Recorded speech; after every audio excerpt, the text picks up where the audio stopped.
Welcome, my friends, and welcome to another episode of Adobe Live. I'm freelance graphic designer based in London, and today is all about Paul O'Brien, an awesome graphic designer. Paul, how you doing, my friend? I'm very well, thank you, Kieran. How are you doing? I'm good, man. I'm good. I'm excited to show the world and show everyone your design flow. We're gonna get into it. It's Oh, gonna be awesome. I hope so. Let's hope No it is, pressure. because Nah, it's gonna there be is awesome. pressure. No, we got you, man. Don't worry about that. We've got you for sure. And I can see in the chat, man, everyone's coming in thick and fast. Hello, my friends. Hi, Anika, Carol, and Barbara. Welcome, welcome, welcome. Wherever you're tuned in from, if you're on YouTube, Behance, yeah, welcome. We love to see you guys here. And as always, any comments you guys are going to have for Paul whilst he's designing, please get those in the chat, and I will make sure I will share it with him directly. Just a few things, my friends, to kick off before we get into the real flow. If you haven't already, please subscribe to our awesome Adobe Live channel on YouTube, and there you can stay up to date with all of the latest stuff happening in the Adobe Live community. Secondly, don't forget to start off your day with Adobe Express channel and join Jordan Ellis and Katrina Torrijos on Adobe Express Bootcamp from 9 a.m. to 10 a.m. Pacific time. And on one final note, would you like to sharpen up your creative design skills? Of course you do. Silly question. Well, if you do, join Adobe Evangelist Paul Tranny this week from 10 a.m. to 10:30 a.m. Pacific time for pro tips and for a Discord discussion this Friday after his stream. So, Paul, my man, it's that time. We're going to go straight into who you are, what you're about, and what you'll be working on today. Would you like to take the Thanks, stage? buddy.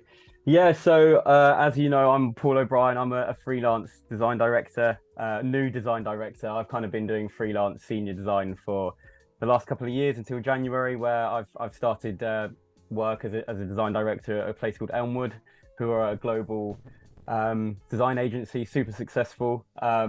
And yeah, like a Nice. little bit about me, I went freelance right in the middle of lockdown, and have kind of worked with some of like the big design agencies in the UK, and started to kind Mm, of branch out to other places in the world, which is super cool.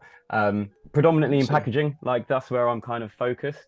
Okay. Um, so I'll quickly just go through some of the stuff on my Instagram.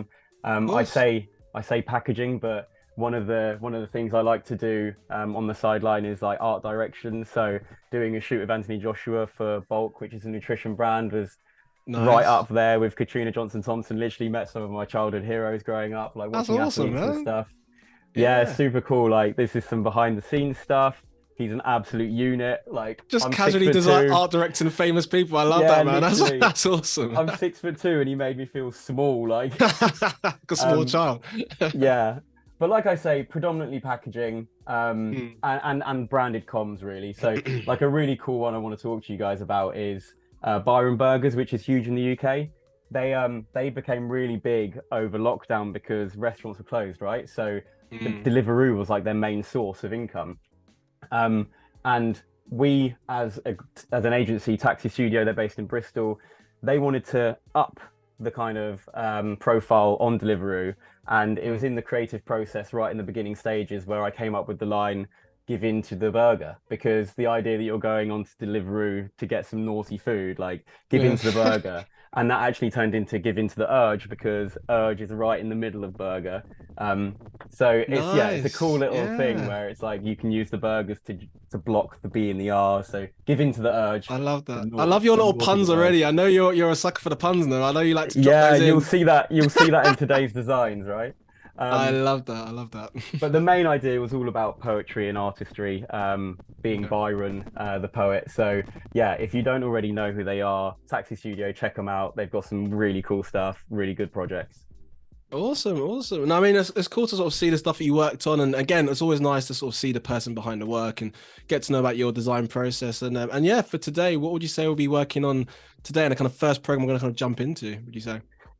So today we're looking at a fictional coffee brand. I'm going to call it Espresso Yourself creatively. Another Um, pun. I love it. Another pun. This is Bring oh them god, on. this is bad, isn't it? No, no, Um, keep them coming, dude. We're good for but yeah, it. like I don't know about everyone else, but literally as soon as I wake up, the first thing that's on my mind is, okay, I've got a lot to crack on with today.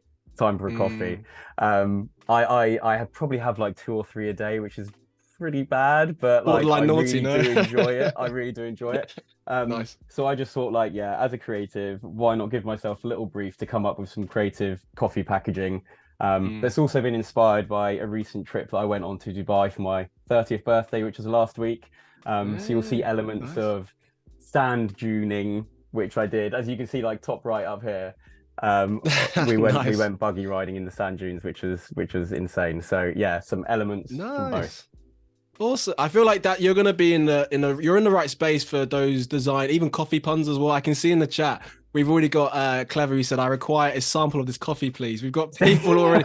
They're demanding the requirements from you to have this made as well because they're gonna love Yeah, the design. I can see. I might have to find someone that does coffee and just be like, look, us designers, we need our own special brew that just cracks We us through do. the day. At the back as well, all like design puns at the back of the packaging. I can imagine. Yeah, yeah, I'm exactly. good for it. So sweet. So the first program we're in, yeah, let's jump into it and then talk us through Yeah. your little steps.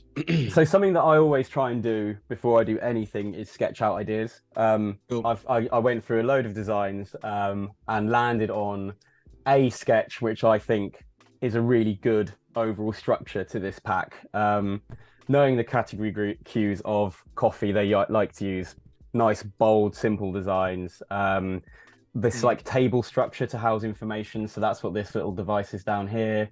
As I mentioned, I want it to kind of take inspiration from my trip to Dubai in the desert. So I've got some sand dunes here with like a nice sunset or sunrise as you want to see it, a little camel, that kind of thing. So for Nice. me, ideas first, then get onto a computer. I think it's so much easier Mm. to sketch out, do a little doodle, get it on there, and Yeah. then you can work on top of it. Do you find like as well with certain clients, if you're, I mean, the luxury of time, right, which as a freelancer is not always something we have. Do you still, even when it's a very quick, say, turnaround, do you still have to, you still find time to do that drawing and then jump on screen, or does it kind of a bit of a Yeah, I hybrid? think so. Like it can be so minor. Like Mm. 9 times out of 10, I try and give myself and any of the creators I'm working with enough time to like quickly get some ideas out. But I guess a lot of what Nice. I do is collaborative as well. So having sketches Mm. means people can doodle on top of them or nick bits from it, or take ideas from other people's work. Um, so I think for me it's important to do sketching because it allows you to then have an idea before you take it to the Ah, nice. computer. Yeah, Um, yeah. and then just quickly opened up this because this is the pouch I'm going to drop it into after. And the main reason why I pulled this open is because you can see on my Illustrator file, I've got guides. And that Mm. just allows me to make sure it's all nice and tight in the center without bits bleeding off randomly here and there. So trying to work through the process of how it's going to look as an Yeah. end result.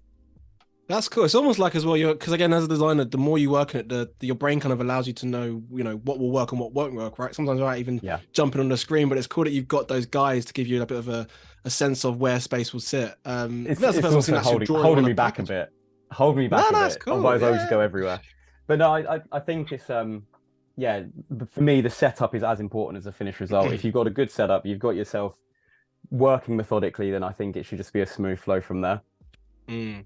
Awesome, awesome. And that kind of takes me into why I've got my layers up here as well. I've worked with people that, have one layer for everything, and then you've got to double click and triple click into something to find Yes. something, and then find masks, and that's when it can become like crazy hard to kind of find things that you're working on.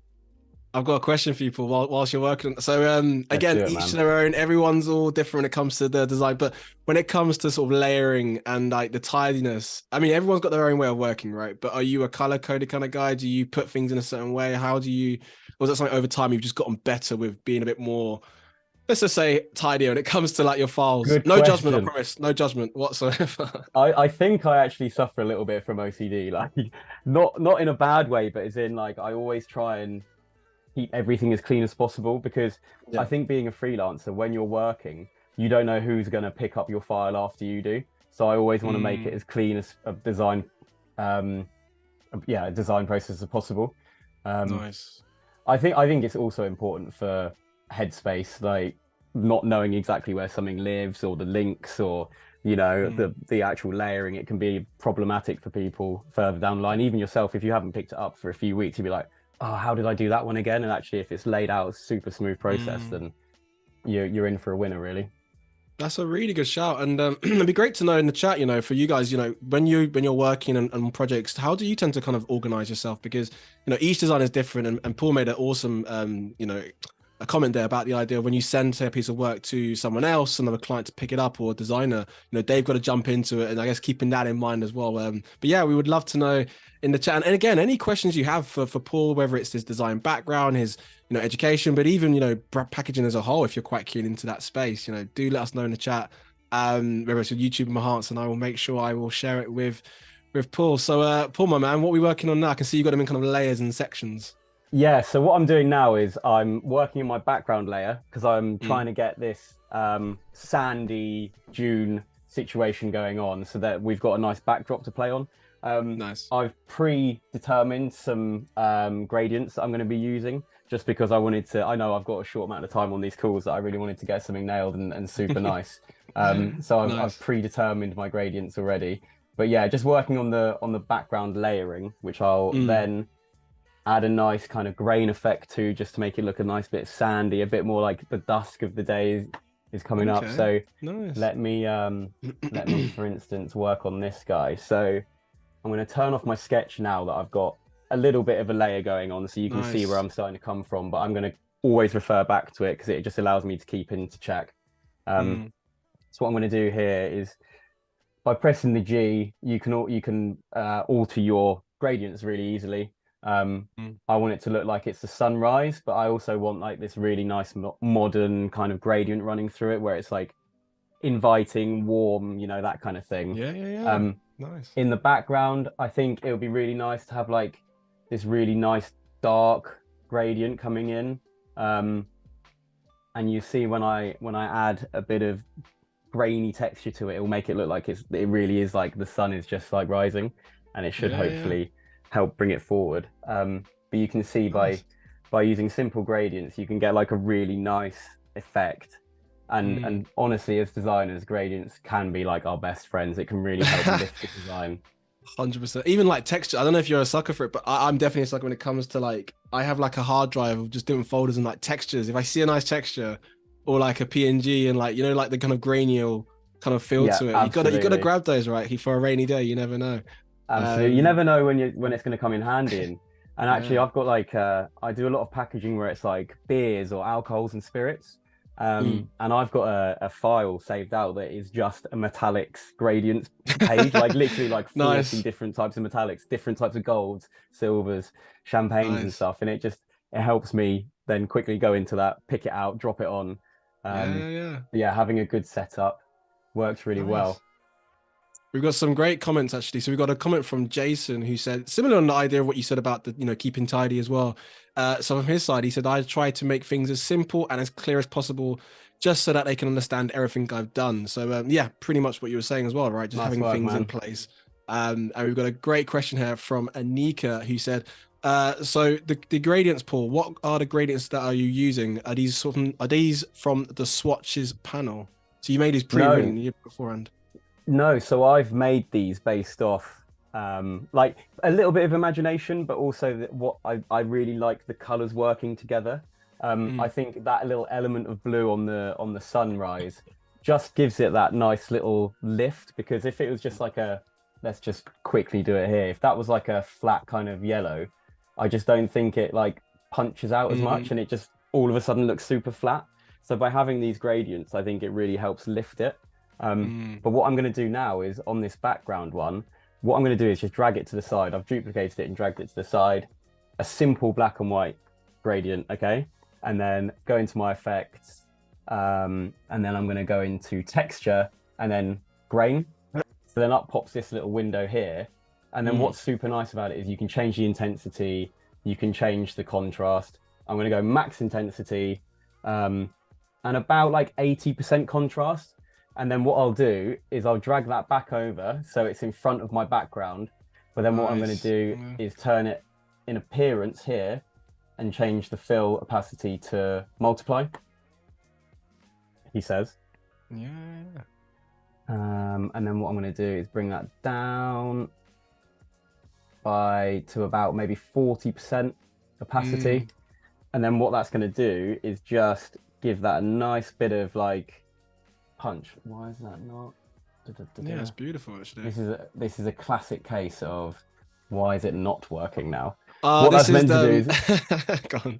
this is what you call live design, right? Isn't it? Exactly. Literally, I was about to say the same thing. You took the words out of my mouth. Exactly that. But it's looking great, man. I can see the comments as well. They're coming in thick and fast. And I'm quite curious to know, like, because you've definitely got obviously all the skills and the tips and even the shortcuts you've got kind of nailed down. How did you Yeah. kind of learn that? Is that over like going through it for uni or over time you just self-taught? What's your kind of like background that comes to that? Honestly, like years of practice. So I've kind of been in Mm. industry for almost 10 years now. And I remember going to uni and not knowing a thing. Like I was actually very, very scared. Yeah. I didn't know anything about design. I didn't really know how to use the software. I had to kind of self-taught it. But I think what's super cool is getting yourself involved in it. I don't know why this isn't playing ball. Hold on, Nice. I'm gonna And do a by the little way, my cheat. friends, we'll be back in literally just 30 seconds. We're going to do a little slight audio adjustment. So stay tuned, guys, and we're back in very shortly.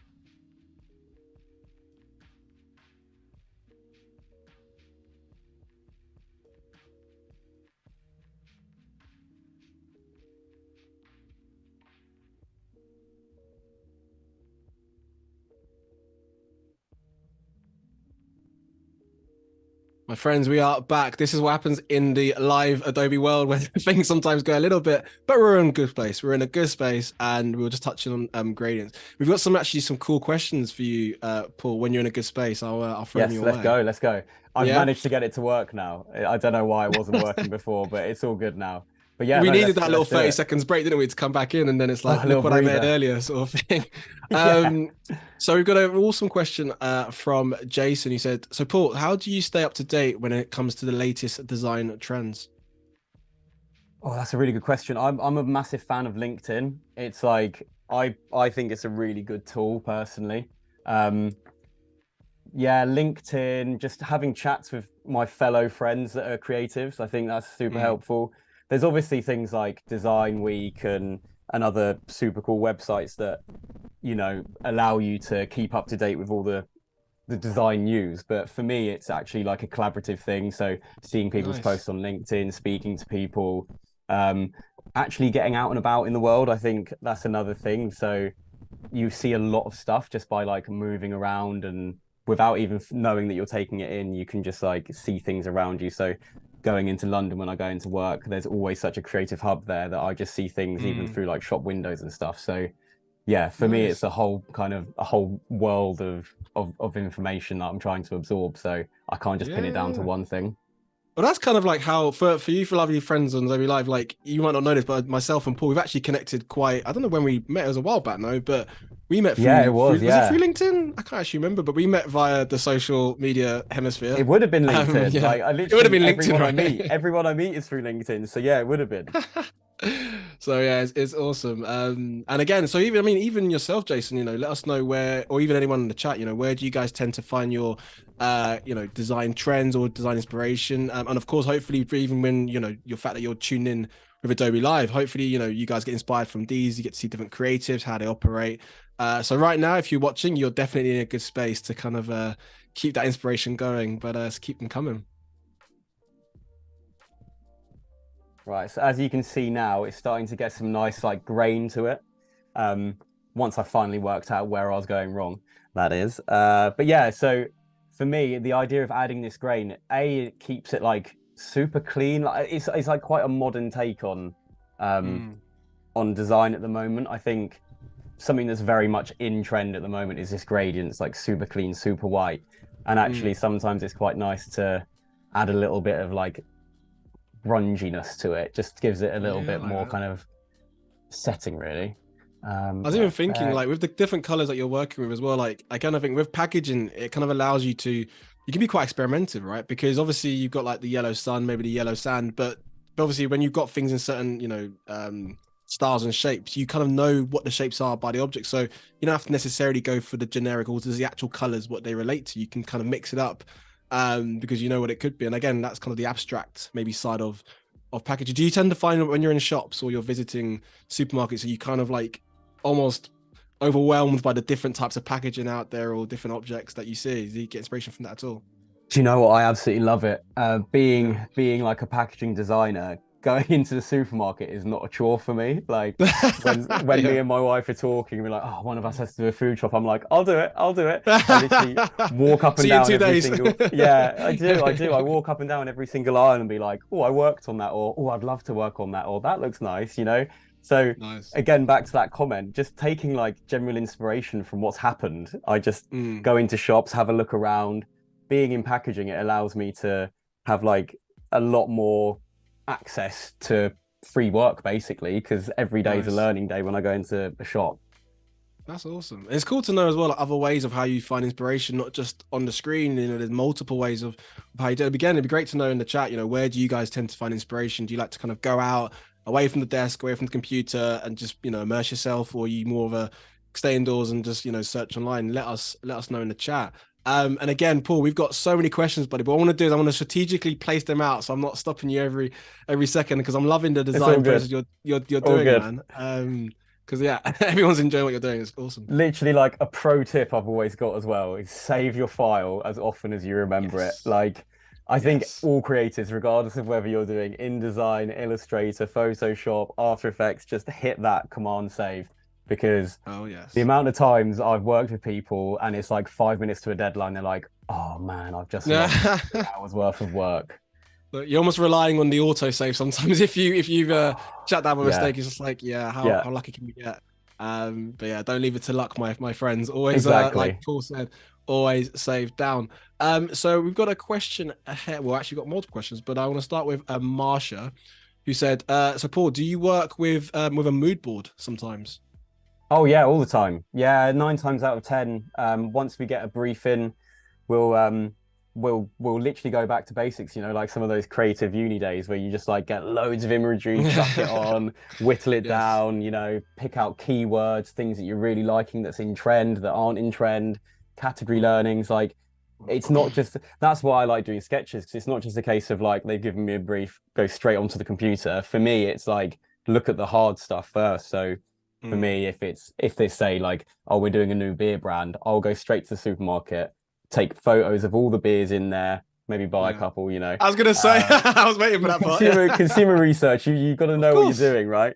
Um, Only fair. yeah, so for me, like mood boards are really key because Mm, you get so much visually from them, and it also allows you to see what other people's minds are thinking about. And mm. usually, is a collaborative process. If you've chucked on 5 images, someone else has chucked on 5 images, you'll be like, "Oh wow, I never thought about that way in before." And then the two can come together, and like that's how sparks fly. I like that. Nice, nice, So nice. just quickly, while I've got this Sure. open, is what I want to do is always bring it onto the pouch just to see how it's getting on. And something that I Nice. love about Photoshop is in here I've set up a smart object. So if I double click on it, I can then re-update my link, and it will hopefully, there we go, update Nice. Look at to the that. Illustrator file. So then when I save that, I can then start to see how that looks on the Ooh. pouch, and you know how it just instantly brings it to Yeah, life. yeah, And yeah.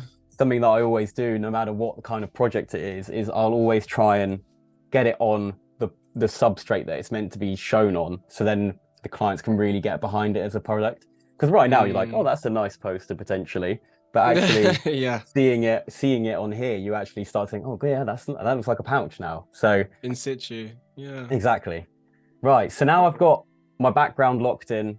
I'm going to lock that and I'm going to go onto my graphics layer. And I call it graphics because for me, that's where like all my loose items happen. So I can move things around, I can change Mm. things. And if I've got loads of links, like placed imagery, I'll do like a links layer as well. So I'm always trying to split my layers out so I know where they fall behind. And you've kind of got to Nice. think it as like a 3D situation. So if you imagine looking at it from the side, you want them stacked so you know where everything falls behind. I just think Mm. it's the simplest way of doing it. Yeah, it's awesome to hear your kind of design methodology as well. I think that's the beauty when we do these lives that everyone has their own kind of unique way of working. But to hear your style and the way you're kind of implementing it is awesome.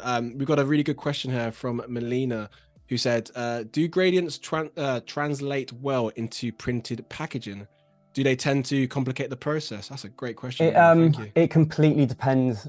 Well, it depends on a few things actually. First of all, client budget. If they're willing to pay the costs of potential inks, also the substrate, so whether it's paper, plastic, tin cans, all that sort of stuff. 9 times out of 10, yes. I think Mm. I think you get some difficulties when it comes to printed cans. Like if ever you look at a can, like a soda pop can, or like, you know, like a can of 7 Up, Mm. if you actually look closely, none of the colors meet.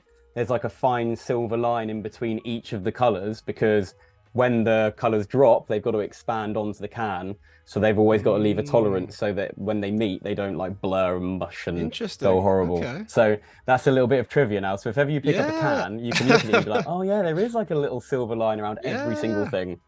I did not But know yeah, I that. think Okay. Awesome. gradients on normal substrates like Mm. plastic, you know, paper, card tend to be okay, but it highly depends on the design and how complex it is, really. Sure, and that's a great question, Melina. Thank you, because again, it's the idea of when you translate something from digital into print, right? It's this is a bit of a trial and error as well, right? You need to explore, you need to expand, and to see how it will actually look once it's in the I'm saying the flesh, but in the metallic flesh terminology. Yeah, So we've got absolutely. a good question here actually, which could quite lead in quite nicely well with your kind of freelance career, Paul. So we've got one saying, how do you handle feedback and criticism?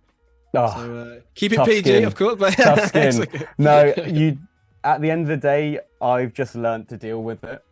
Mm, It's one of those things where everyone's got their own opinion, everyone's got the right to their own opinion. I think it's very much a case of, if you've been slogging out on it all day, and it's like it can be difficult to hear. But I think as mm. a freelancer especially, you've just got to put your feelings aside and think, they're paying my bills, so what they say goes, you know? Like Yeah. I think you have the creative freedom to push back and be like, look, I actually really think this is a good idea. Um, Mm. like it's not going to cost you anything to put it in front of the client, but at the same time, if they're like, no, unfortunately this isn't hitting the brief, you just got to be like, right, okay, lesson learned. Like let's try and rethink it. Take one for the team, pretty much. Exactly. That's interesting. I mean, I guess again, if you are in the chat and you know you're freelance or either you're full time or just curious about the design process, these are the kind of things I guess as designers, whether it's full time or freelance, you have to kind of go through, right? Of whether it's dealing with clients and understanding, like Paul said, not taking it maybe to heart too much, but also Exactly. understanding it. Do you find as well, just as on a from question for myself, that the more projects you do or the more you work with a particular client and you build that relationship and that working relationship, that you're in a space where you can challenge the client in a respectful way because they kind of trust your judgment a bit more, and you kind of built that foundation of Yeah. And trust. to be fair, as a freelancer, you start to learn who you're working with and your relationship with them. And at the end of Mm, the day, they've got me in. So they wouldn't get me in if they didn't think I was good enough for the job. So then that also plays in the back of your mind. Like, if they've got me in, they think I'm good enough, then surely my idea is good enough to push forward. But there's a certain level of not wanting to come across as arrogant and cocky. Like, at the mm, end of the day, meeting the client's needs is the most important thing. That's what we're designers for. So nice. that comes first every single time. Nice. Well, I can see right now what we're designing now. You got the tech. I can see you starting to put the text in there now. Can I you talk us have, through what you're kind yeah. of working on now? So something that I absolutely love about Adobe is the font system. Like by literally clicking on this show active fonts, it shows me all of my fonts that I've got from Adobe fonts that are live. So I can click through all of them. And I'm looking for a super nice, like condensed font that I can blow up big. And I've Nice. literally just come across this one. And I think, yeah, Alternative Gothic #1. I Nice. think that's a good font that I can like be nice and bold with. Coffee And I vibes think that font. You it'll, can tell, right? So yeah, much I so. mean, what designer doesn't like super narrow, condensed? And we're going to call this one Espresso Yourself Creatively. I love that. I think that kind of works with what we're talking with here. I've got to ask a question. When you were thinking of the puns or the names for that, is that something that came organically and you just woke up one morning and think, yeah, I want to do espresso myself? Or did it take a bit of Do you know brainstorming what? to kind of, and be honest, come on, no I challenge. every time everything I work on, I try and think of this of a pun, right? I try and get wit and humor into all that I do, and Nice. obviously express yourself, espresso. I was thinking of all these coffee words, and espresso and express Mm, yourself is just worked hand in hand, really, didn't it? nice. I do. I love that. We've got another question. Well, actually, we've got a comment and then a question. So we've got a comment Go from for it. Clever, and it's discussing the idea about working with clients and that stress. And he mentioned lots of flat, smashed stress balls. So I can imagine, yeah, just when you're at that point with clients. Yeah, I feel your pain sometimes as well, depending on who the client is. So we've got a question here. What techniques do you use to make your design aesthetically pleasing? Because it depends on the project, but maybe talk us through an Well, that's a example. good Even from... question. So what do I do to make sure it's aesthetically pleasing? Things like the mockups, I think, lift a design tenfold. If you look at this, you're just Mm, like, that's all right. But then if you see it in its situ, like, and what I'm going to try and do as well, if I've got time, is I'll show you this. I'm going to hopefully mock it up. Oh, that's strange. Mock it up on a kitchen scene, so it like then drops it into place. So I'm hopefully going to bring nice. that pouch onto here. And it's all these little Yeah. tricks of the trade that instead of just showing a client, this is your espresso pouch, to then go, actually, this is Yeah. it in the real world. This is what it looked like in a kitchen. Yeah. I think they're little things that I do just to try and up my I love kind of that. how it looks. Um, and it's Nice. also like getting opinion of other people. I think that's huge. Like, don't be ashamed to ask someone, what do you Mm, think of this? Do you like the idea? Do you think these colors are right? Do you think this type is too big? All these sort of things that creatives need answers for. mm, I think, yeah, don't be afraid to just go wild with it, put it onto mock-ups, see what it looks like in the real world, ask your friends and family, even non-creatives. Sometimes very I good ask tip. people that aren't in the design industry for what do you think of this? And actually it can make such a difference to how you think it's working because they'll be like, I just don't get it. And you're like, right, I need to Mm. redo this now. That's a very good point because I guess within our line of work, our industry, it can be quite easy to get almost tunnel vision, right? When you're designing something for so long and that's your new space. But you hit the nail on the head there where you mentioned maybe showing people who are not necessarily designers. And with Adobe Live, it ranges from the audience, whether it's students, grads, freelancers, or even people who are just interested in design as a whole. But it's the idea 100%. of design is for everyone, right? And we're surrounded by it, whether we like it or not. So yeah, you made a very good point there. And it's actually a good time to say. So about half an hour already into our stream, which time is flying by crazily. Wow, And yeah. if you have just joined us, whether it's YouTube or Hearts, massive welcome, my friends. And today we have the very awesome graphic designer Paul O'Brien, and he's creating a fictional coffee package. And so, any questions you have about Paul or his design process, please do share that in the chat. So as you can see here, something that is like industry known in packaging is this like whiskey language, they call it. So things that like the drinking occasion, a bit about the brewing process, all this sort of stuff usually lives in this nice little band of like table at the bottom of the pack. And it's just allowing people to have a little bit more information about what they're purchasing so they can buy with the hope that they're going to enjoy it. Because if you just pick something up based on how it looks, sometimes you never know if you're going to like it or not. So by doing little Very things true. like this, just allows people to understand the product and think, do you know what, that sounds like a bit of me, that one. I do love that.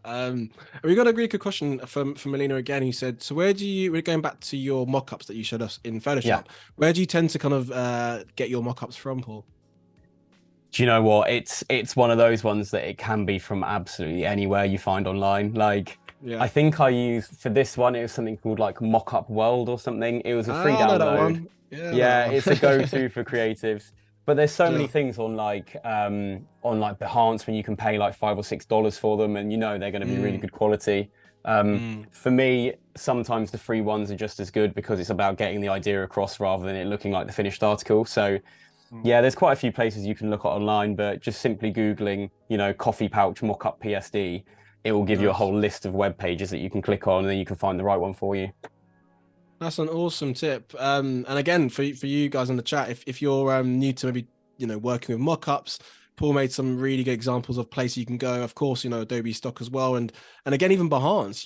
It's awesome because you get to see actual designers maybe making the mockups, and then they sometimes do a credit at the end, so you can credit them, depending on what you're using it for. And I guess it's the idea of creating pieces of work, sharing it, and kind of paying homage to other creatives. So yeah, great question, Melina, and keep those coming. How did you so with the font, I'm just curious. So again, were we just kind of selecting the fonts now that you just found, or do you have like a maybe like a go-to style fonts that you kind of like and you try and implement when you can in the Oh, design as well? it's being being a freelancer, you don't get that like option really. I Yeah, think if it was, I true. think if I was doing stuff like editorial, like yourself, like I would Mm. have like Baskerville is like my favorite typeface, right? It is Oh, I just love so basketball. like the G in Baskerville is the It best. is a G, right? Um, Yeah. but for me, it really depends on the product. It depends on the client. It depends on the age group you're targeting. Like there's so many things. Like Mm, target audience is huge. So as I'm doing this for creatives, I'm doing like a nice slim um, condensed font because I think all creatives love that. To be fair, it's super clean. mm, But yeah, I think it completely depends on the project, really. mm. I think there's always like a few knocking around in the back of your head, thinking, right, if I need to Yeah. do a bold one, I'll use like Nexabold. Nexabold's a really good bold font. Or if I'm doing Mm. something that's like old school, it needs a bit of heritage, like you could use like Garamond or Baskerville. Like there's always a few that float around, but then they're always like the starting points to the ones that you actually land with in the end. I love that. I But love that. but to that Yeah. point as well, you never really want to use the same font across everything because otherwise all your work will look the same. Like they've got to have their own personalities and stuff. So true. I can see everyone's loving your font selection, Paul. We've got Melina who said this is looking a lovely, modern, super clean design. Thank you. And yeah, it's cool. I mean, I like the way as well with the word espresso and the font style and the kind of narrowness. You know, it kind of allows you to where you've got that second caption yourself creatively to kind of space out of the leading as well. So you kind of when you Yeah. pick certain fonts, it allows you to do other things based on the size or the orientation of it. No. Yeah, for sure. I've been working with a really lovely font recently called Acumen, which is a variable font. So you can go from like the super small to like super wide and it just scales Nice. so beautifully. And obviously as a designer, you're just like, oh, that's really nice. Nice. We've got a great question here.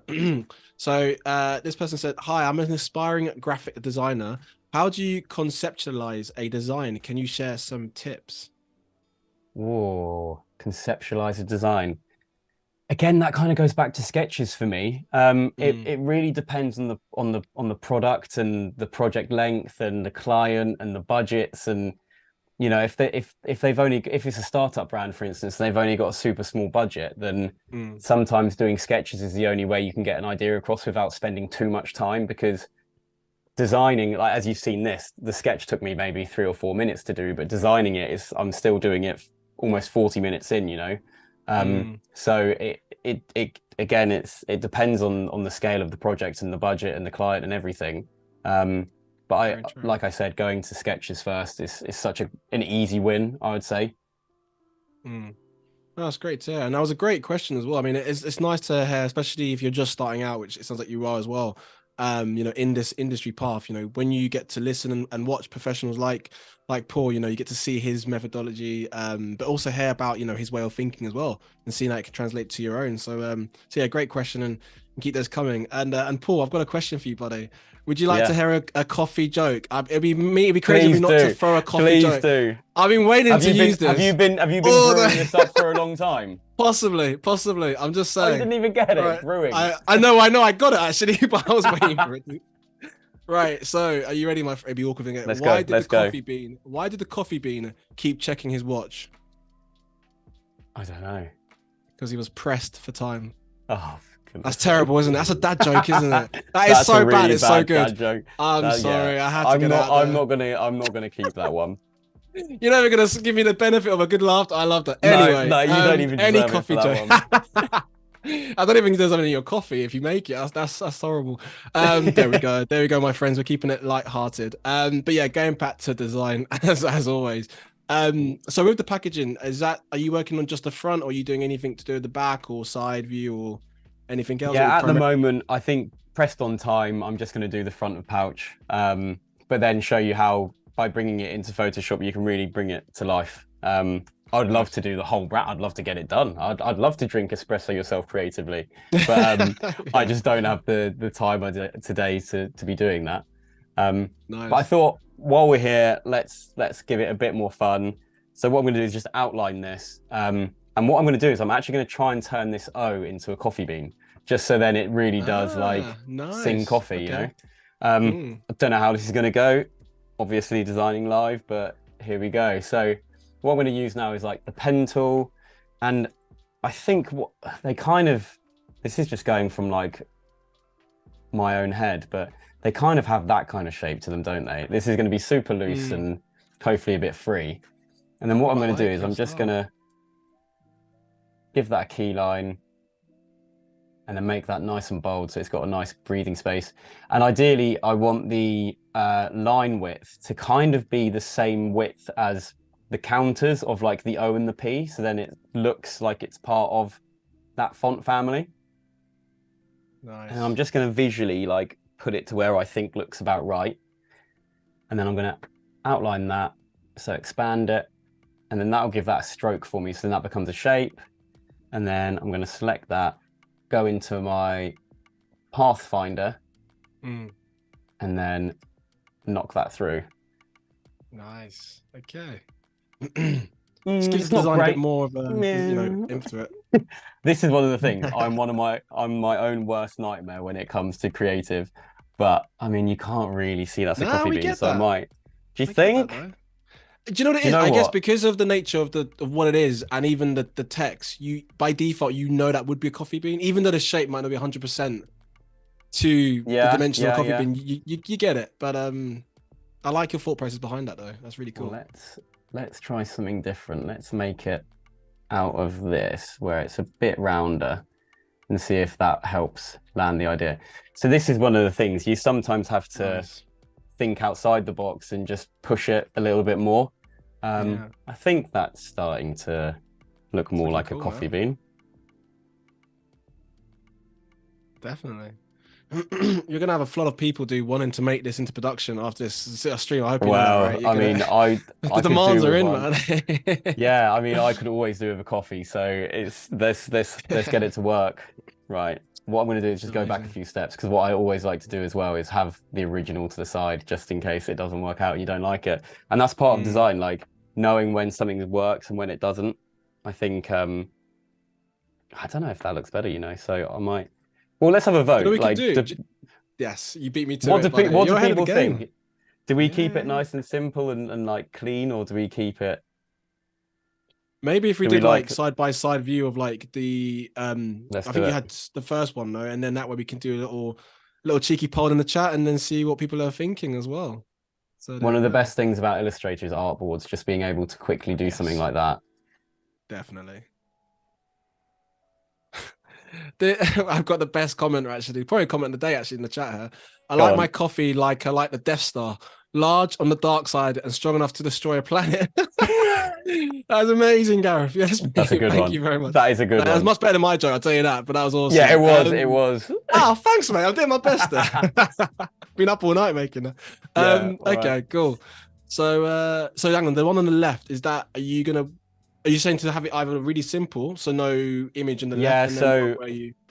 Because it's design, sometimes you can overthink things, and actually you can overdo the creative with certain attributes. And I think actually, now I've seen that one, I think that's a bit over the top, and you start to lose the aesthetic of espresso.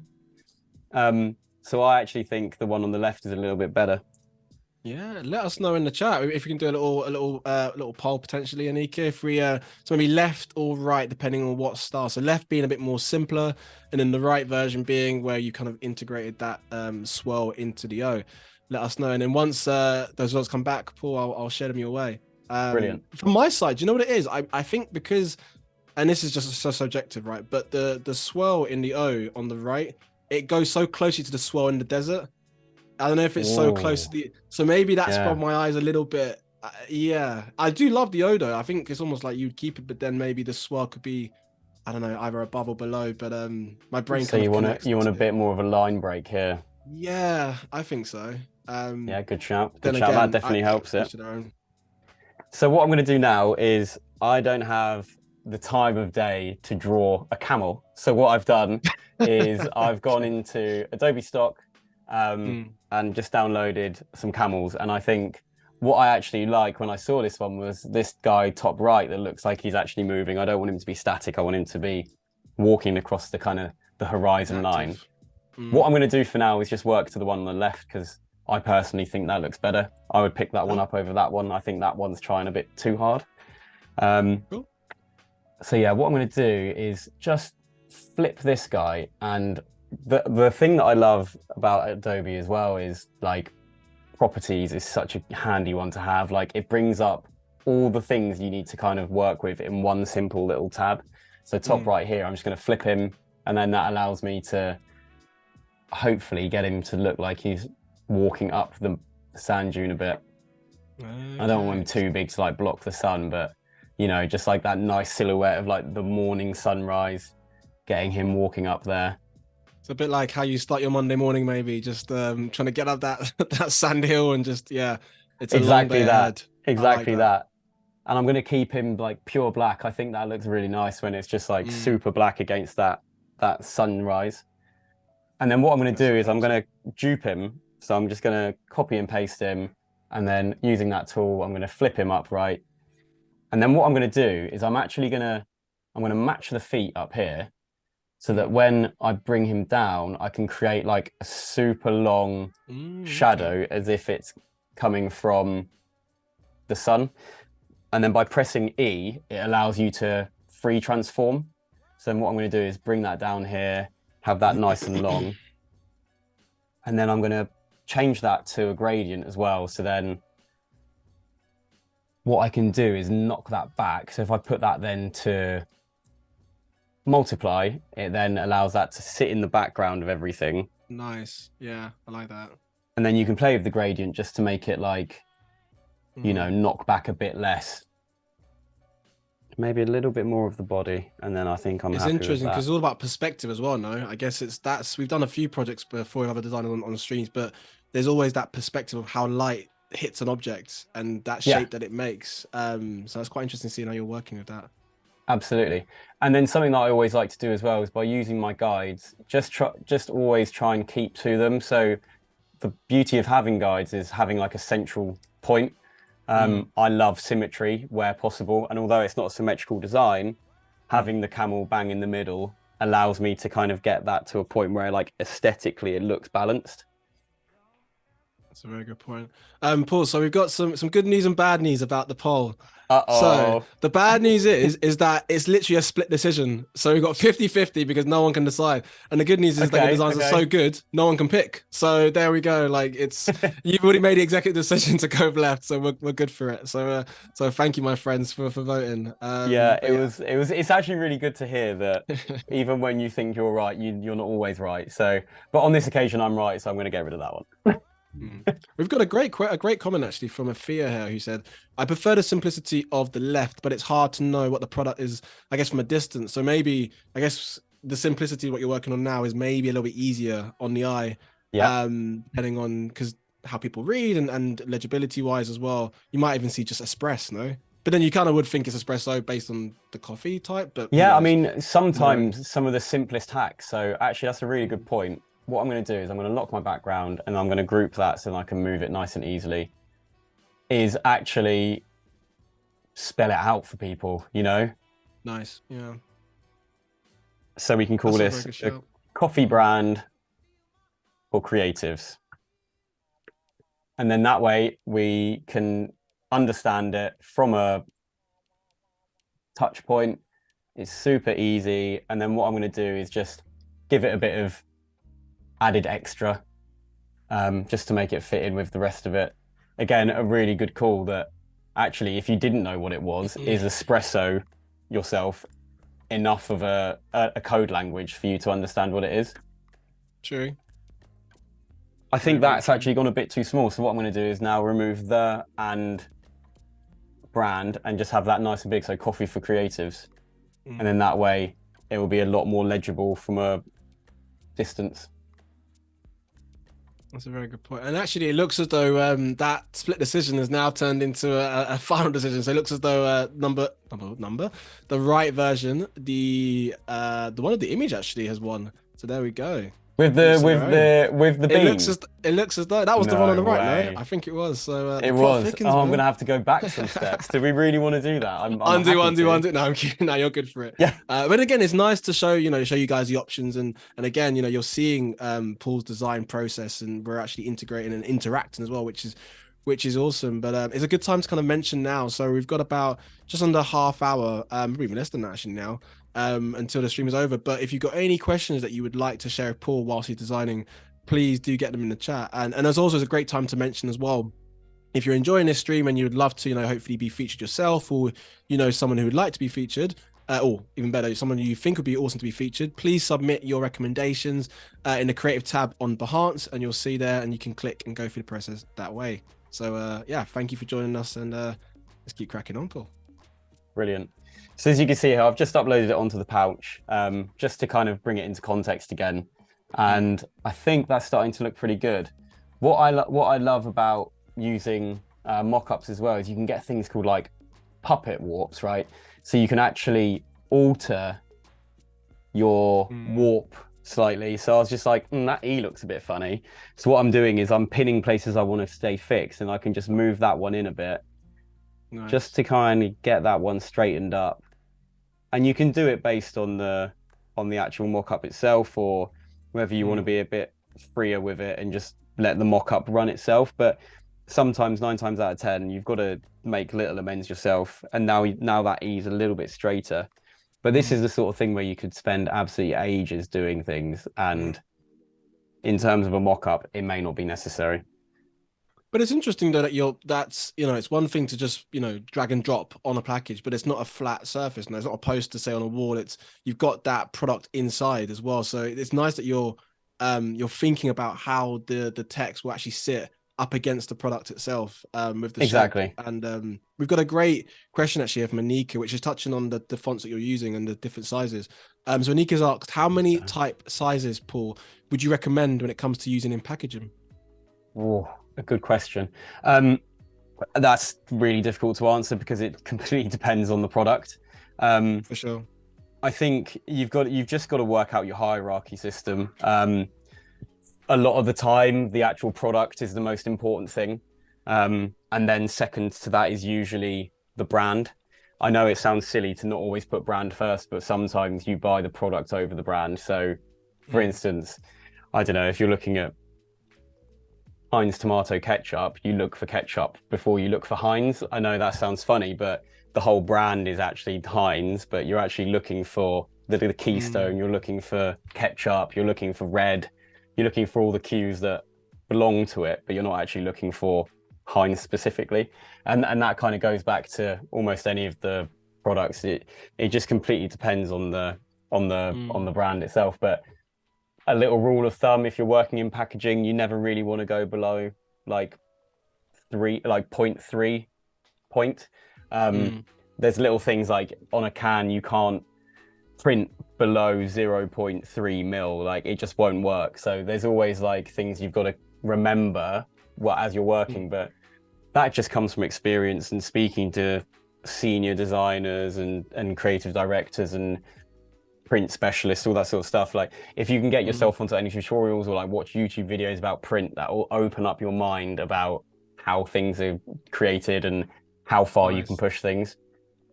That's interesting. I wonder as well, do you find like working with a good set of printers is something that, and even building that relationship with printers is, I mean, even in my line of work of editorial, it's important. But I imagine with your work in packaging, once you've got a strong relationship with a printer, do you find that quite useful because they can pick up maybe on things that hopefully you pick up before you send, but sometimes, the good printers will sometimes flag it if there's a little something that they might not see, and then you've kind of built that rapport. Do you find like that helps to have that good relationship? Definitely. It's also, it kind of goes back to my point earlier about having a second pair of eyes that aren't necessarily designers.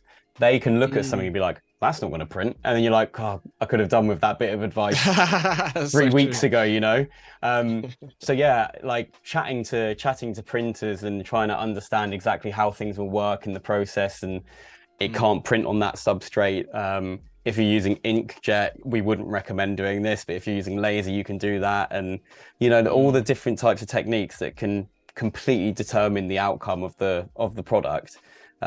it's worth trying to get your head around that. And I'm still not the best. I still speak to people that are specialized in, but like every day's a learning day. And if you can get into that kind of thing, then yeah, just watch some YouTube videos or speak to people in the industry, message people on LinkedIn. We're Nice. lucky that we're in an industry that 9 times out of 10 we're nice people. Like people should get back to you if you've got a genuine question. So I always say Very reach out true. to someone. The worst you're going to get is no reply. That's a very good point. It's that's a very good point, which I can't echo that enough. And we've got a comment here from Umarkron, I hope I'm saying correctly, who said that they missed the vote. They had to get some food, but it's okay. Even though you missed the vote, you can still let us know which one you like to left or right. Don't worry, Oh, all is still welcome. So it's so long uh, ago. I would have to recreate it. I nah, deliberately didn't keep it on my screen because I was like, no, don't that worry. doesn't look Well, do you know right. what? That means that's a good. That means you have to, after this stream, rewatch it again and then find out Exactly, stuff. exactly, There we go. We're gonna plug that for for you sure. lovely people. So it's all good. We Right. got a lovely comment as well, another one actually. So from Isabel. Hi Izzy, welcome. Who just said, I just learned a little trick to make sure your headers and text always look good. Use mathematical equations. Your H1 should be twice bigger than your H2. Your paragraph should be a ratio of your headers too. So again, it's having that Yeah. methodology in your brain, how things will work. And good shout. Yeah, I like that. I think that's a really nice thing to. What I love as well is like to that point of bringing like that editorial mindset into packaging. I Mm, think we were asked a question of like how do we make it look visually nice? yeah, Editorial, man. Like if it looks good enough to print, it looks good enough on pack. It's the same thing for me. very Like true. visually, you always want it to look nice, and having an editorial mindset will really help with that. Mm. Very, very good shout. So Right. about an hour into the stream already, which is time is absolutely cruising by. So if you have just joined us for that hour mark, whether it's YouTube or Hearts, firstly, welcome, thank you for joining us. And today we have Paul O'Brien, who's a graphic designer from London, and he's working on a fictional coffee packaging at the moment now. And we've just been playing in Illustrator and using some mock-ups to implement his design. So welcome if you just joined. And again, any questions, please get those in the chat. Okay, so what I've done now is I have, what's it doing? Why is it frozen? Is there another window open that I can't see? Oh, here it is. It's gone onto that side. So what I'm doing is I've dropped it now onto my kitchen scene. And what I'm going to do is mask it so then I can have complete freedom on how I want the pouch to look once I've finished with it. Nice. So now I've masked it.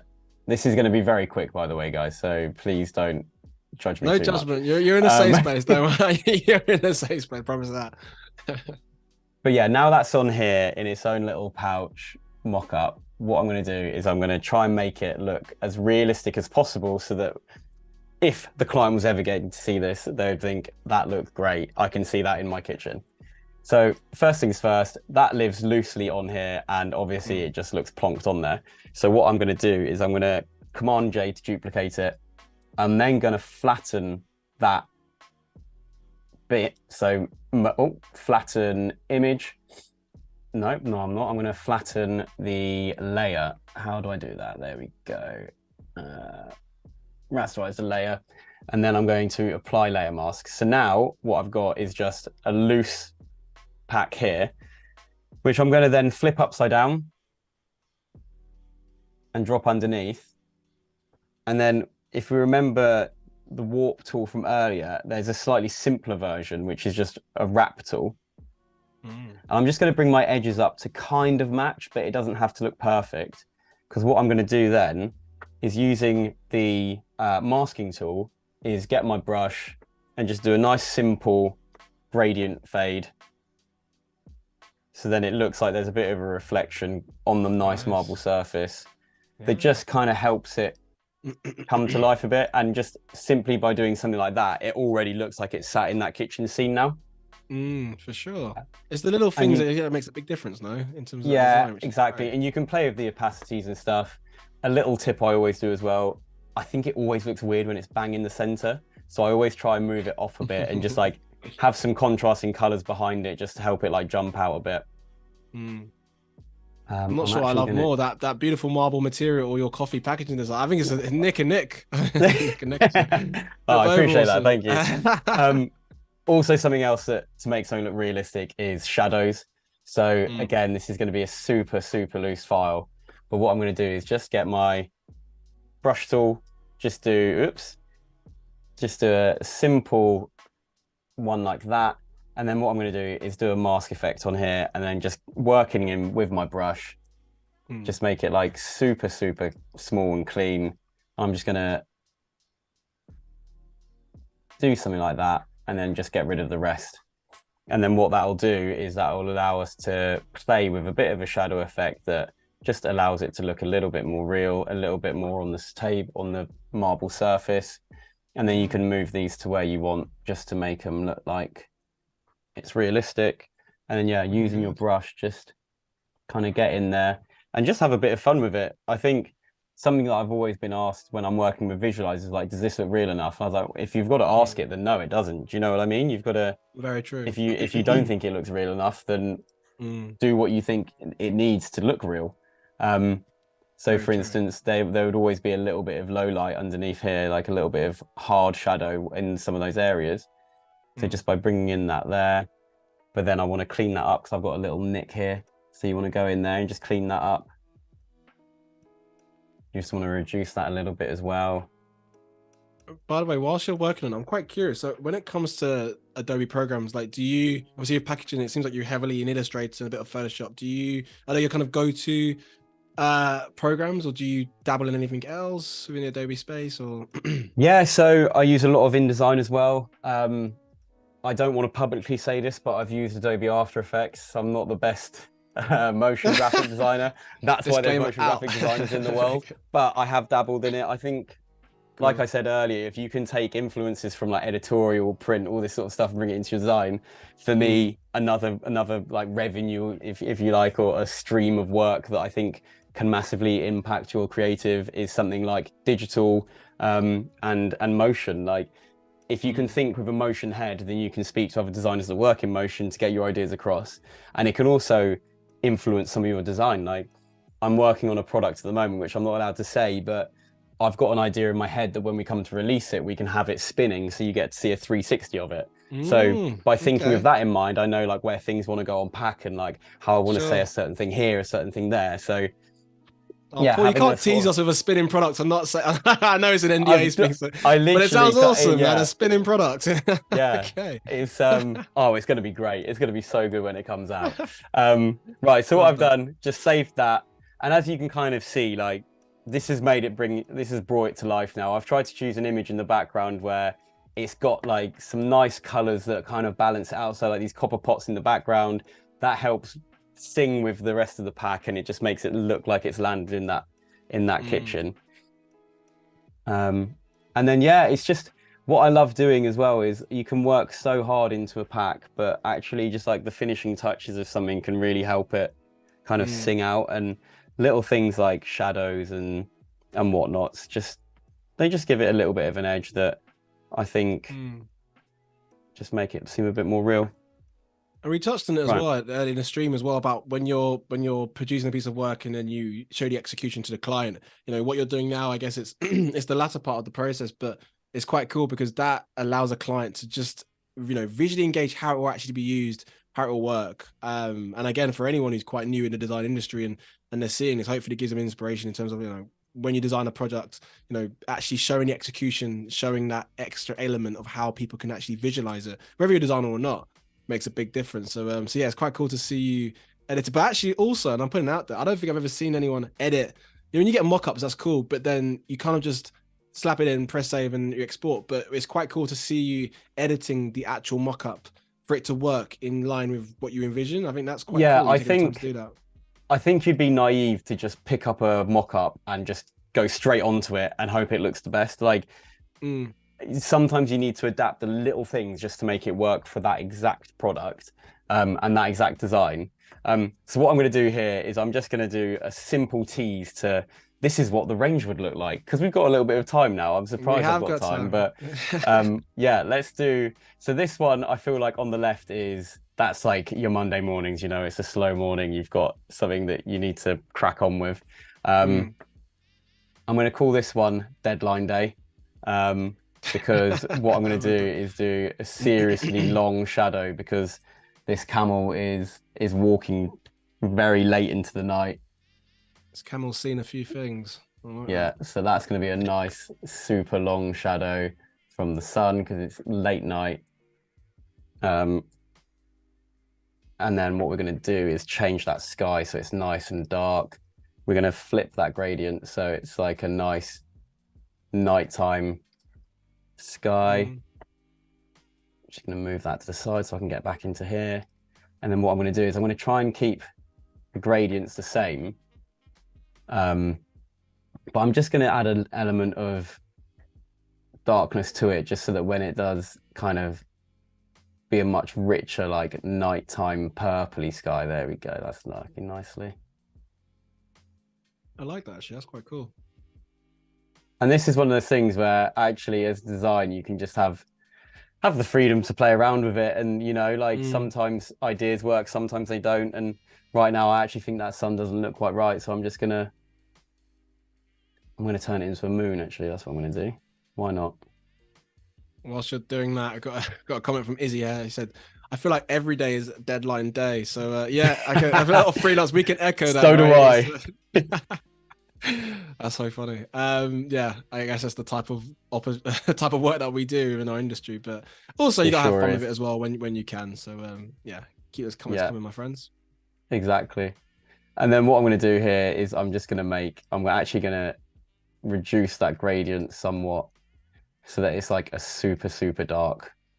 Mm. Because I think if it's nighttime, you want a little bit of.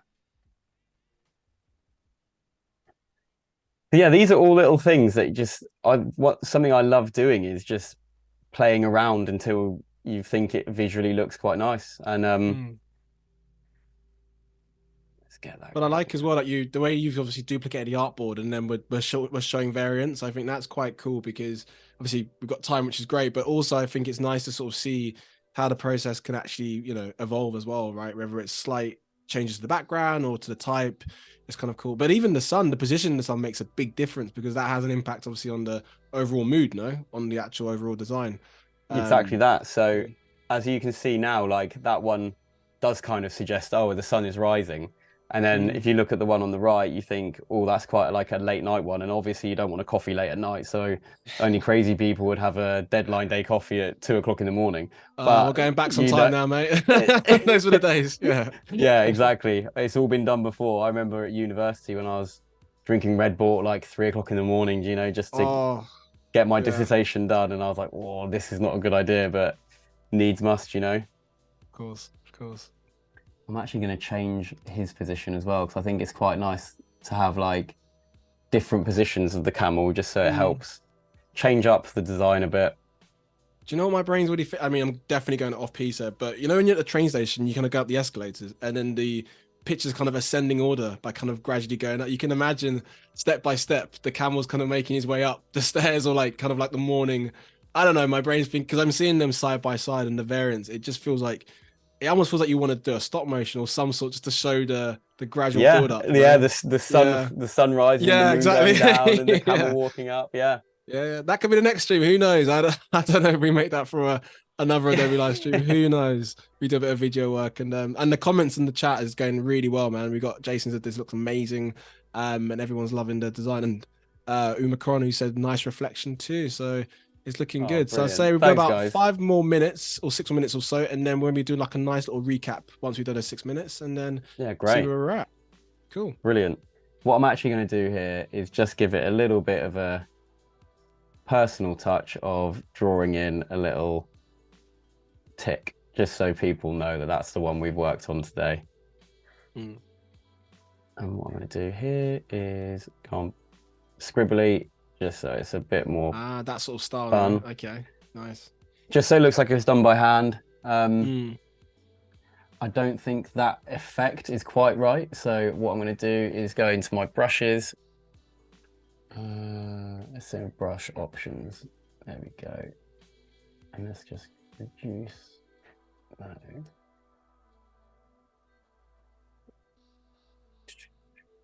actually. What would you say, Yeah, that's, Paul, is the strength that you would need to get into or in general? How are you feeling? What kind of strength would you need based on? you know, I've based these on my days.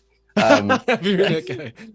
so I love that. today I definitely needed well, I don't really know if I should say this Did online. you need all four of them basically?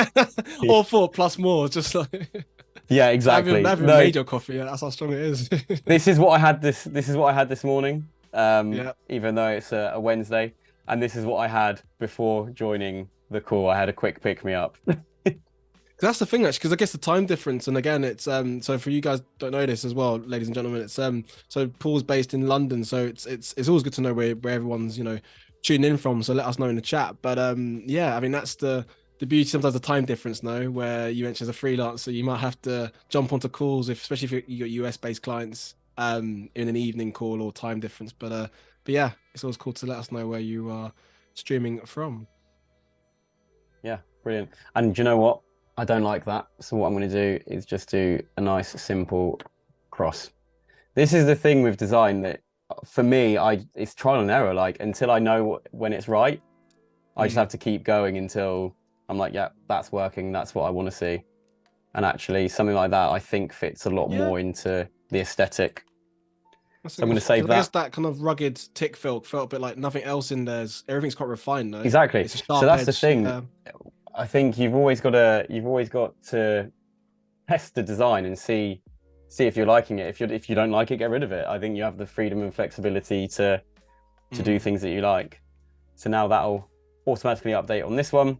So when I save that, it should now update in here once I have relinked that. So I do love that tool when you can just update and then it's just like it almost gets like a bit of a surprise. You don't know what's gonna happen because obviously you've updated it, but it's still like seeing it in situ. I do love exactly. when you do an update. It's pretty cool. Right, let's close that down. Update modified content. Save, close. Save, close. And then what I'm going to do is reopen my kitchen scene, and then that should have updated.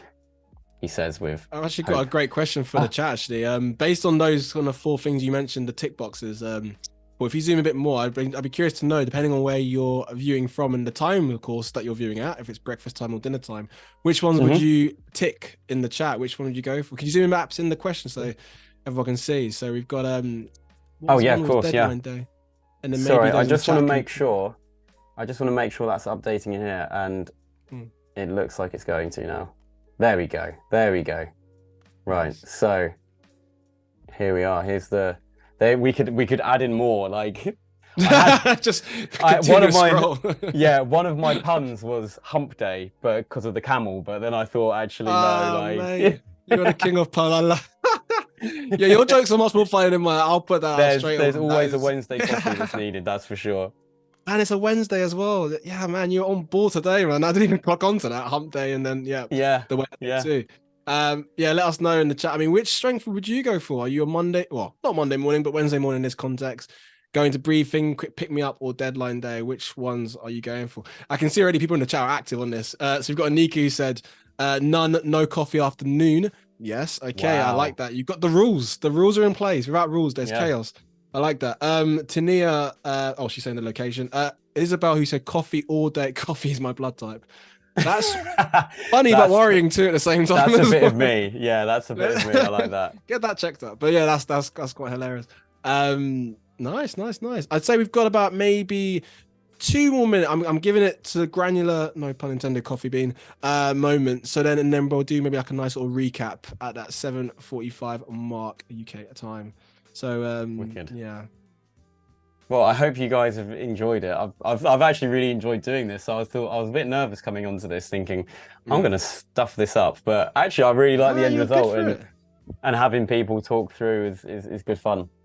I think it's interesting. Like the when you do the polls, there's a big difference, right? Because then everyone's interacting, and then it kind of sometimes shapes the direction you go as well, which I think is quite nice because everyone's got a part of the design as well.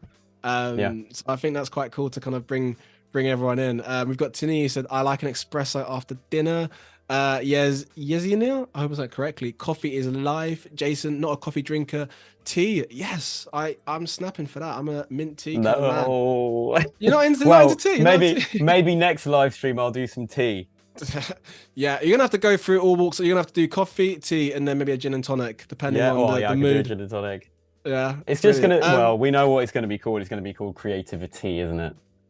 Wow, dude, are you like a I'm on machine? fire. Where I'm are they on coming fire. from? Have you already had these pre? I promise you guys, we haven't had a pre-planned chat about the puns Yeah. we're gonna have to. You just caught me off guard.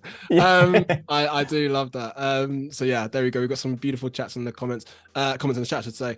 So perhaps maybe we could do like a little recap of what we've Let's do done, it, a man. little run through from the very beginning right up until now, and then we'll end on like Let's a do little it. like, how we know we'd catch up with you. Cool. So yeah, like I said at the very start, I always try and start with a sketch. For me, it's like the quickest, easiest way to get ideas out visually that you can then take into a computer and work into. I think it's sometimes really hard to quickly come up with an idea on a computer or an iPad or something where you've got to process it. When it's pen and paper, it's just like super loose, super quick. And as you can see here, like I had my idea planned, and that really helped me today design what I needed to design within an hour. If I just came in blind without any sketch, I'd have been like, I have no idea what I'm going to do here. So I've yeah, been bold, sketches. man. So bold if you had done that. No, for sure. That'd be Well, awesome. maybe challenge accepted for the next one, right? Bring it on. Bring it on. So yeah, taken my sketch, and then what I've done is I did some guidelines that work along the same pack visual that I had in Photoshop, just to make sure it all fit in nicely. But then, as you saw, as I dropped it in, sometimes you need to manipulate things slightly just so it fits really into the place. From there, what I did is I brought in my background. So let me just turn off my sketch and my guides. And it started off as just a super flat, super clean gradient background. But then what I wanted to do is to kind of bring in some of that graininess from the sand, just to make it look a little bit more modern, a little bit more inviting, and actually like a bit moody. Like by adding in these gradients to it, you actually start to think like, oh, you can imagine the temperature of the space. You can imagine being there. It adds a bit of depth to it. It just makes it look a bit more kind of inviting, I think. For sure. And then from there, just started to layer up some of my key bits of information. So if you were late to joining this call, I went to Dubai only last week, and this is where the inspiration for the actual illustration came from. When I was out there, I did some dune buggy racing with my wife, which was super fun, and literally saw these camels walking in the wild along the desert. And I was like, that looks amazing. I'm going to nick that for my coffee idea. And off the back of that, created a coffee pouch that is for creatives only. So espresso yourself creatively, coffee for creatives, and then places to drink. Obviously, it's got to be studio or working from home process for creatives that working in Illustrator and Photoshop. So particular. I love that. Well, it's what I'm doing. If you're Premiere Pro, not in this. Premiere Pro, this isn't for you, dude. This isn't for you if you're Premiere Pro. Yeah, you need something. That's creativity if you're Premiere Pro. There we go. There we go. And then some typical situations for creatives where you just need that little Monday morning boost before you start on with work. You know, you're going into a brief and you're like, I need to get back on this. I'm going into a briefing now. Quick pick me up. Everyone needs them. And then obviously deadline day when you need like a serious hit of inspiration. Straight to the veins. Yeah, a few more coffees if possible. Yeah, exactly. And then what I did, dropped it into my mock-up pouch, and then from there started to manipulate it slightly more just so it actually works within the creases and the folds of the pouch without distorting some of the key assets. Like the top left part of the E was looking a bit like jaunty, so just straightening that up, making sure it looks visually correct. And then from there, let's get rid of that, don't apply. Brought that into a kitchen scene just so we can really understand how it would work in the real world. Sometimes it's really key to landing the idea with clients is actually like looking at that. It's like, oh, that's a really nice piece of design, but I just don't see it working. So by bringing it into the real world, you can get a much better appreciation of something that of how it's going to fit in people's homes, you know, how it's going to jump out on shelf. Like the reason why I've used white for all this is because it jumps off the background, but also in supermarkets, white is a really good way of getting people's attention. It allows it to jump off the pack, it sings, it's super bright, it's clean, it's modern, it's for creative, so nice, super bold. Just to add on that as well, the legibility, I imagine legibility is quite in packaging in the world that you work in. 100%. Of how people interact and again the types of people who might be interacting, whether it's older generation, younger, is that factors as well that you always keep in mind when you're the legibility and the text and the colors? Is that all the for sure? Absolutely, yeah. So yeah, nice. Thank you guys for joining. Like, I hope you enjoyed it. Awesome. I'm gonna post this on my Instagram, and maybe do like 1 or 2 more for the different occasions. So maybe I'll do a deadline day one, maybe I'll do a going into a briefing pack, just so we can see a little trio or something. But yeah, keep your eyes peeled for that. You're treating us, Paul. I do love that. So we've got about 5 more minutes left, so we can definitely do a bit more. Maybe even, how people can reach out to you or check out some work. But we'll do a bit of 5 minutes, and then we'll do a nice little closure for you lovely people in the chat. Right. So yeah. So something else that I always like to do as well is, if I did do a trio, is just to like show it. How would that work in the kitchen scene? So by moving it back behind it and making it slightly smaller, then that makes it look like it's actually slightly in the background a bit. Okay. So it's little tricks of the trade that if you've got more than one, actually putting them in their settings is always quite a nice way of doing it. I'm just seeing, like, imagine like if it was in a store, a supermarket or store, like a pyramid version of all the coffee pouches, just kind of like strategically placed, yeah, exactly. There we go. And then what I'm going to do here is I'm just going to add a little layer here so that I can just add a bit of shadow here, which I'm going to multiply onto that pouch, and then I'll mask it. And then just bring that back a bit. Okay. And then what I'm going to do is grab this guy. No, I'm not. I'm going to grab this guy. Invert that, and then I can go onto here and cut that guy out. Whilst you're doing it, I've got a quick question actually, but I'll wait until you're in a good space to ask.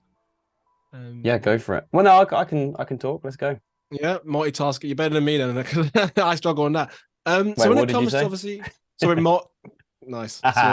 Sorry. I definitely fell for that. It's too late in the day for that.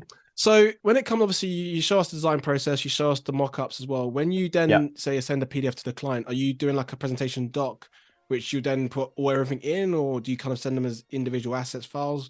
Can you briefly talk about, like, so whenever I work, I try and think of it methodically. So you want to tease them into it. You don't want to just go, bang, this is it. So for instance, if I was showing this to the client, I would start with potentially showing them something like that, like a nice hero image where it's like an introduction into the brand, being like, so as you know, we're inspired by the desert in Dubai, camels, all this sort of stuff. We've got a nice texture running through our grains here, just to make it seem a bit more kind of depth to it, a bit more kind of tactility to it. So I'd just give them a little tease, and then I'll be like, this is what we're calling it. Just like speak to them about the process of why you've called it that, who it's for, target audience.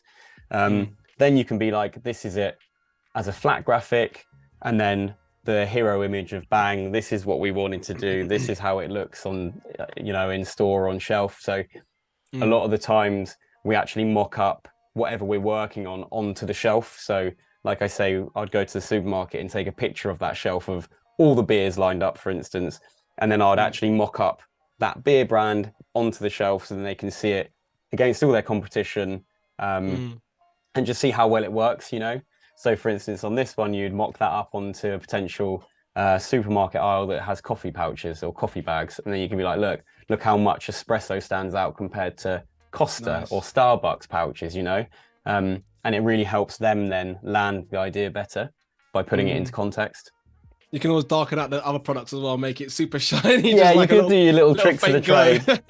Exactly. I love that. But that's cool. Again, it's nice to hear like how you would present, and again how you would showcase that to the client. And hopefully that gives you guys in the chat ideas of how you would present work, and then going forward. So Paul, my man, how would people reach out to you and find out about more? And whether it's your LinkedIn, Instagram, would you like to give us like a 1 or 2 minute little showcase on that, and then we'll close? Yeah, for sure. So, like I said to Kieran, I'm a huge LinkedIn fan.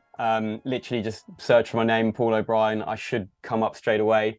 I'm on there quite a lot because I like to talk to a lot of people in our industry. Also, reach out to me on Instagram, Paul O'Brien Designer. I respond to people as quickly as I can do, and no question is a bad question. Nice. Super personable. So any kind of conversation that you need to have, I'm there for it. I do a lot of portfolio reviews in the background. I think helping people as much as possible from such a young age, like when they're students or even when they're like seniors, just getting other people's opinions on your work and your creative, I think is what makes us like super successful in our industry, of just like speaking to people, getting ideas across. Every idea is a good idea in my opinion, whether it lands or not. So yeah, awesome. reach out to I me. can see that's amazing. Oh, sorry, but I didn't interrupt you there. No, it's all good. Yeah. Also, I can see we've got the link in the chat, so people will definitely be tuned in. So yeah, on that front, my friends, stay tuned and join Ari and Ben in a new episode of Adobe Fonts. Variable fonts are an exciting part of type world, but how do we change our work, and where is this all heading to? You'll find that out when you watch Ari and Ben, and they'll be diving into a few questions with guest Dan Ratigan, Director of Type Products of Type Network. Paul, my man, it's been an absolute pleasure to host you. I hope you've enjoyed it. Likewise. Thank you for having me. Top lad. And a massive welcome, thank you, I should say, of course, to our Adobelive team and you guys in the audience as well for making things awesome and your awesome questions. So on that note, we hope you enjoyed the stream. Stay safe, and we'll see you guys very, very soon. Ciao. Take care, guys. Bye.